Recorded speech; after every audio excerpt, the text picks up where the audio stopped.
The embossed invitation for Charlotte's engagement party lay like a silent accusation on Eleanor's polished desk, its formal elegance screaming of a world she didn't quite belong to. Just as she considered framing it, a call from her mother, Evelyn, cut through the afternoon's quiet, her voice a silk-gloved fist. "Eleanor, we've decided it's just not the right time for you to attend. It might complicate Charlotte's narrative." The click of the disconnect echoed, leaving Eleanor with a familiar ache and the stinging certainty that she, once again, was the family's inconvenient truth. The dial tone hummed, a cruel counterpoint to the glossy invitation still clutched in Eleanor's hand. Familiar, suffocating despair tightened its grip. It wasn't just the uninvitation, it was the casual dismissal, the effortless cruelty that sliced deeper with each repeated instance. For years, she had sought their approval, a sliver of warmth, only to be met with carefully constructed indifference or outright rejection. She stood by the window, watching the city lights blur, a silent vow forming in the hollow space where hope once resided. This time, the wound would not fester indefinitely. This time, she would not just endure, she would emerge. Weeks crawled by, marked by Eleanor's focused detachment. She immersed herself in work, a quiet shield against the lingering sting. Then came Evelyn's follow-up call, laced with saccharine concern that felt more like a summons. "Darling, your father insists on a family dinner. To clear the air, you know." Charlotte is so excited to share her news.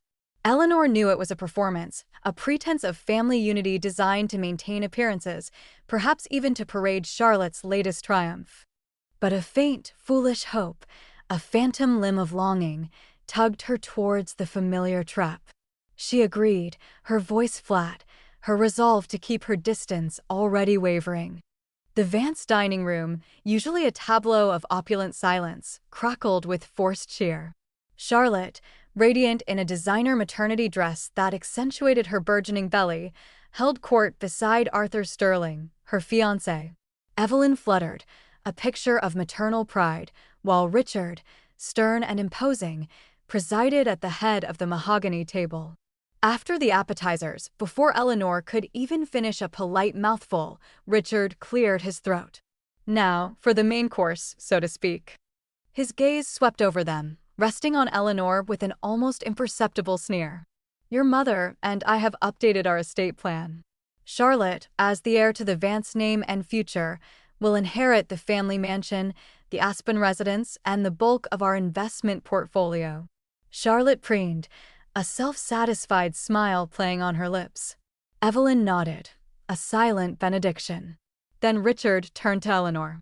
"As for you, Eleanor, you will, of course, receive some family trinkets and a modest sum. Enough to ensure your independence, shall we say. We believe in self-reliance, after all."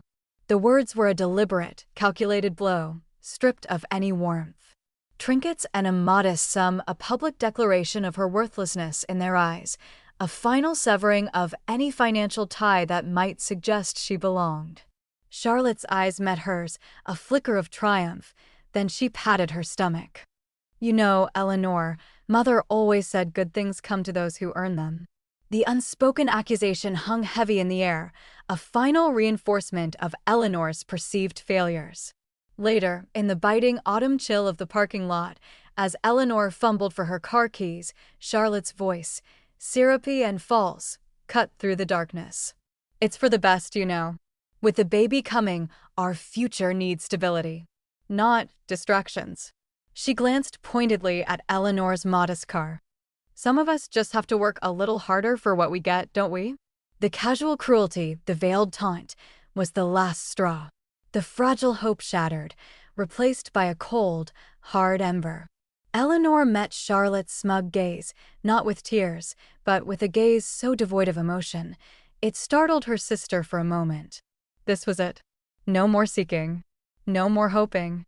Just a fierce, quiet determination to carve out a world where she was seen, not for her inheritance, but for herself. She wouldn't just be independent, she would be undeniable. The roasting of disinheritance fueled Eleanor Vance, not with despair, but with a cold, clear focus she hadn't known she possessed. The quiet determination she'd forged in the shadow of her family's cruelties now channeled itself into her marketing career. Days blurred into weeks as she pored over campaigns, meticulously analyzed market data, and tirelessly pitched innovative strategies. Her colleagues, accustomed to her reserved demeanor, noticed the shift. She was still quiet, but her silence now hummed with an undeniable intensity. She often stayed late, the office lights a solitary glow, finding a perverse comfort in the rhythmic click of her keyboard, each keystroke a defiant rejection of her family's dismissive verdict. Liam O'Connell, a seasoned account manager with a reputation for being shrewd but kind, would occasionally pass her desk on his way out.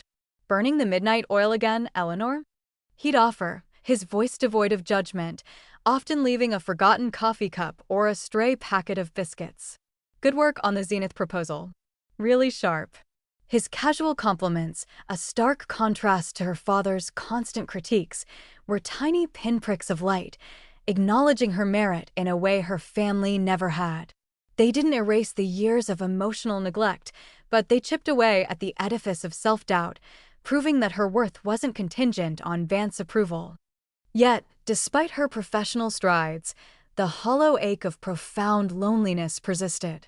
Her family's rejection had carved a canyon where connection should be. One particularly quiet evening, driven by a desperate, almost primal need to be truly seen and valued, she found herself tentatively downloading a dating app. It felt utterly alien, a digital wilderness after years of internalizing her unworthiness. Swiping through countless faces, she felt a familiar pang of anxiety, convinced no one would truly understand the quiet complexities of her world. Then, she matched with Ethan Blackwood. His profile was understated: a publishing executive, a lover of classic literature, a passion for independent cinema. There was a quiet strength in his eyes, a thoughtful depth that intrigued her. Their initial messages were refreshingly different. No superficial pleasantries or cliched pickup lines. He asked about her favorite authors, her thoughts on narrative structure, her aspirations beyond her current career. Eleanor, emboldened by his genuine curiosity, found herself talking about her secret passion for writing, a dream she had long suppressed, fearing her family's derision. Ethan didn't just listen, he engaged, asked probing questions, and shared his own insights with an easy erudition that captivated her. Their first video call stretched late into the night. Eleanor, usually guarded, felt an unprecedented ease with him. He possessed a rare ability to peer beyond her carefully constructed defenses, to see the thoughtful, ambitious woman beneath the quiet exterior. He lauded her meticulous research skills, her analytical mind, suggesting they would be invaluable assets to any writer. He saw her passion, validated her intellect, and encouraged her burgeoning artistic inclinations. It was a stark, almost disorienting contrast to her family, who saw only her failures and deviations from their materialistic blueprint. With Ethan, there was no pretense, no judgment, only a profound sense of mutual respect and an unspoken understanding. For the first time in what felt like a lifetime, a fragile, hopeful seedling of self-worth began to unfurl within Eleanor's heart. He didn't just appreciate her, he truly saw her. Eleanor and Ethan's connection, initially a fragile spark, quickly deepened into a steady flame. His presence was a balm, his insight a mirror reflecting a version of herself she hadn't dared to believe existed. They spent evenings discussing everything from classic literature to the nuances of human ambition, finding solace and challenge in each other's company. For the first time, Eleanor felt truly seen, truly valued, without the constant, gnawing pressure to perform or conform. Their shared laughter was a melody that slowly, tenderly, began to mend the fractured parts of her soul. Then, the world tilted. An urgent call from a distant cousin pierced the quiet peace of a Tuesday afternoon. "It's Lillian. She's taken a turn. Hospice. It's a matter of days." Eleanor's heart seized. Grandmother Lillian, her maternal grandmother, the only Vance who had ever offered her unconditional love, was slipping away. Without a moment's hesitation, Eleanor booked the first flight, leaving a worried but understanding Ethan behind, promising to call. The hospice room was small, filled with the hushed reverence of impending loss. Lillian, frail but with eyes still sharp and loving, offered a weak smile when Eleanor entered. For 3 precious days, Eleanor barely left her side, holding Lillian's delicate hand, recounting her life, sharing stories of her career, her newfound joys, even tentative details about Ethan. Lillian listened, her gaze unwavering, a silent wellspring of acceptance. "My sweet girl," Lillian whispered, her voice raspy. "You always deserved so much more than they gave you." Eleanor's throat tightened, tears welling. "You gave me everything, Grandma." On the second evening, as the autumn sun dipped below the horizon, painting the sky in hues of orange and purple, Lillian stirred. "Eleanor," she breathed, her voice gaining a surprising clarity. "There's something you need to know." Lillian revealed that she had recently updated her will, a quiet act performed months ago, long before her health declined so severely. "I've left everything to you, child. My entire estate. The house, the investments, everything." Eleanor gasped, stunned. "But why? The others?" The lawyer, a man with thin spectacles and an even thinner smile, cleared his throat, the sound like a gavel striking. "We're here today for the reading of the last will and testament of Lillian Thorne." He launched into the legal preamble, a droning background to the Van Cess' thinly veiled impatience. Then came the words that fractured their carefully constructed world. "To my beloved granddaughter, Eleanor Vance, I bequeath my entire estate, including my primary residence, all financial holdings, and personal effects. It is my deepest wish that this legacy empower her to live a life unburdened by judgment and filled with authentic joy." A collective gasp, sharp and sudden, pierced the silence. Evelyn's carefully composed face contorted into a mask of disbelief, then fury. Richard's jaw dropped, his usual air of condescension replaced by utter shock. Charlotte, her perfect facade crumbling, let out a choked sound, her eyes narrowing into venomous slits as she glared at Eleanor. Arthur merely looked bewildered, caught in the sudden tempest. "This is preposterous," Evelyn shrieked, her voice cracking. "Eleanor, what deceit have you wrought? How dare you manipulate a frail old woman in her final days?" Richard slammed his hand on the table, the sound echoing through the room. "You've taken advantage. This is an outrage. Our mother would never disinherit her own children for you." Charlotte leaned forward, a dangerous glint in her eyes. "I'll have my lawyers look into this immediately." Grandmother was clearly not of sound mind. "This is fraud." Eleanor met their accusations with a calm, steady gaze. She felt a profound strength, not from the money, but from Lillian's words, unburdened by judgment. "Grandmother loved me," she stated, her voice soft but unwavering. "She saw me. She knew my worth. Perhaps," she added, her eyes sweeping across their enraged faces, "that's something none of you ever truly understood." Ethan squeezed her hand, a silent affirmation. Then, with a deliberate, graceful movement, Eleanor turned slightly to Ethan, a genuine, radiant smile replacing her stoic resolve. "And speaking of understanding and genuine connection, Ethan and I also have an announcement." She held up her left hand, a simple, elegant sapphire glinting on her ring finger. "We're engaged. And we're planning an intimate wedding in exactly 4 weeks." The Van Cess were momentarily stunned into silence again, the shock of the will overshadowed by this new, unexpected development. Eleanor's gaze, now cool and direct, settled on them once more. "And regarding our wedding," she continued, her voice clear and devoid of any lingering pain, "given the limited space and our desire to be surrounded only by those who genuinely support our happiness and understand the true meaning of family, we've had to be very selective with our guest list." A beat of silence hung heavy in the air, thick with unspoken meaning. "Therefore," she concluded, her voice unwavering, "you will not be receiving an invitation." Ethan nodded, his gaze unwavering. "Perfect. I have a cottage upstate, tucked away on a lake. It's private, beautiful, and completely ours for as long as we need it." It was then, As they began to discuss logistics, that Ethan began to reveal the true scale of his life. Casually, almost as an afterthought, he mentioned contacting his financial manager to handle the arrangements and offered access to his private jet for scouting locations, if she preferred.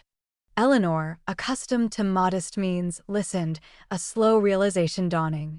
Ethan Blackwood wasn't just successful, he was extraordinarily wealthy, a fact he'd kept private, valuing authenticity over ostentation. He funded their wedding not as a gesture of generosity, but as if it were the most natural, effortless thing in the world, treating her new inheritance not as a necessity, but a bonus. He saw her, not her assets. His unassuming nature, coupled with his immense success, was another stark contrast to the Vance's shallow materialism, a silent condemnation of their values.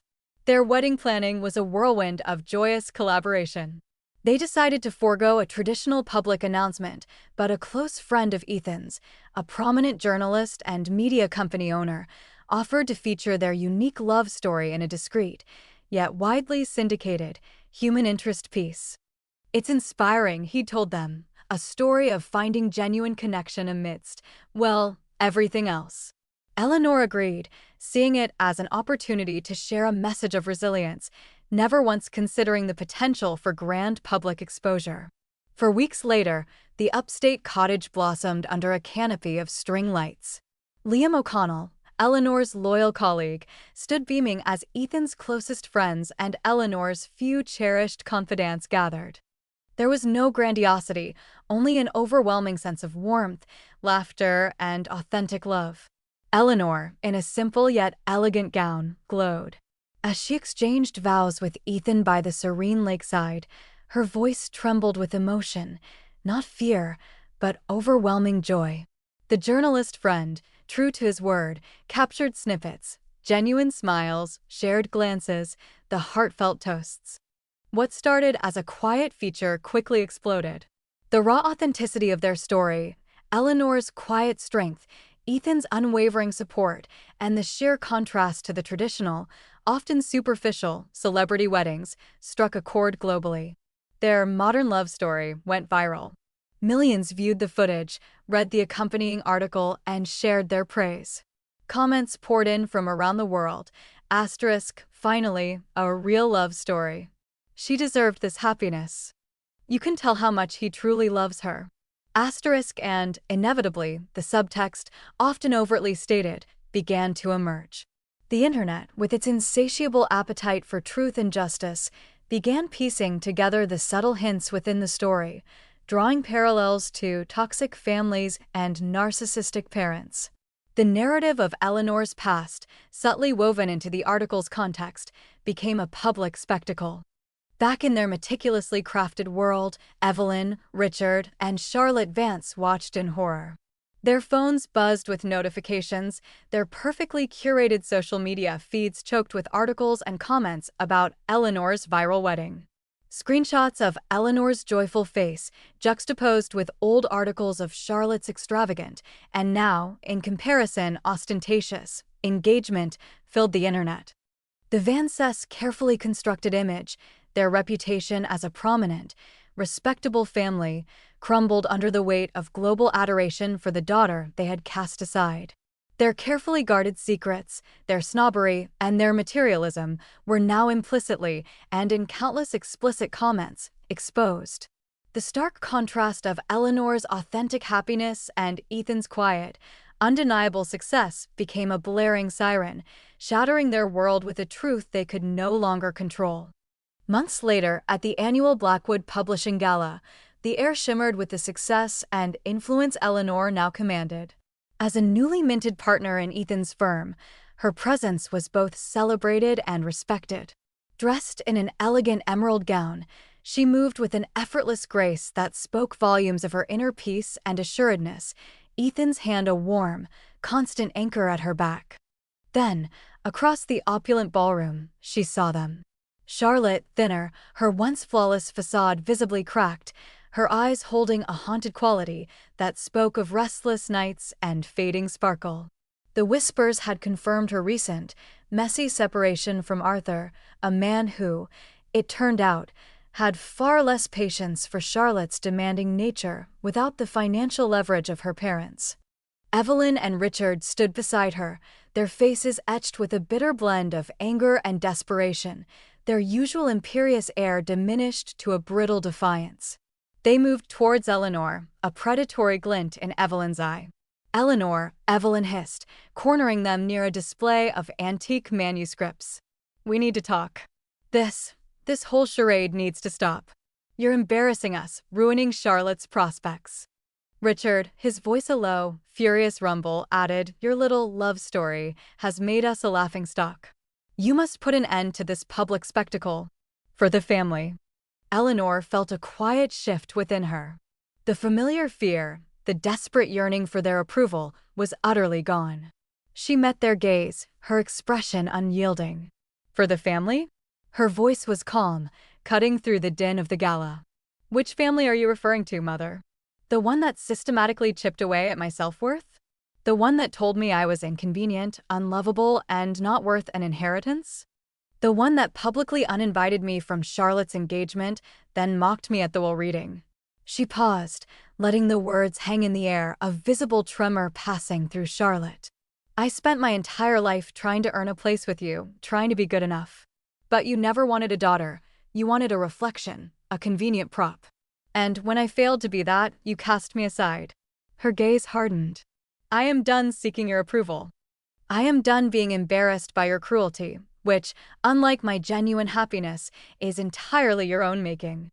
Ethan stepped forward, his presence a shield, his voice resonating with an authority that silenced even Richard. "Eleanor is not embarrassing you. She is simply living her authentic life, something you never allowed her to do. It's not her success that shames you, it's your own inability to genuinely love and support your daughter, a failure you've repeatedly broadcast to the world through your actions." His eyes, usually warm, were now cold and unforgiving. "The world sees not just Eleanor's triumph, but your systemic abuse. And frankly, that is a truth you cannot spin away."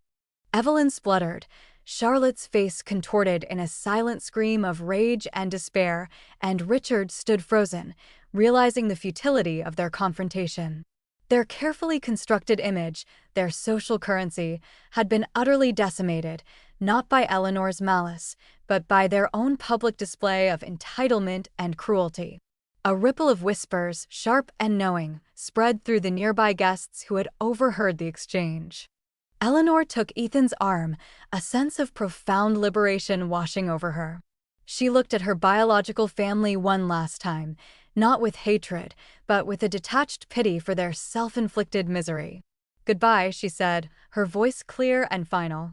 As Eleanor and Ethan turned and walked away, hand in hand, toward the vibrant heart of the celebration, the Vance family stood isolated, their perfect world crumbling around them.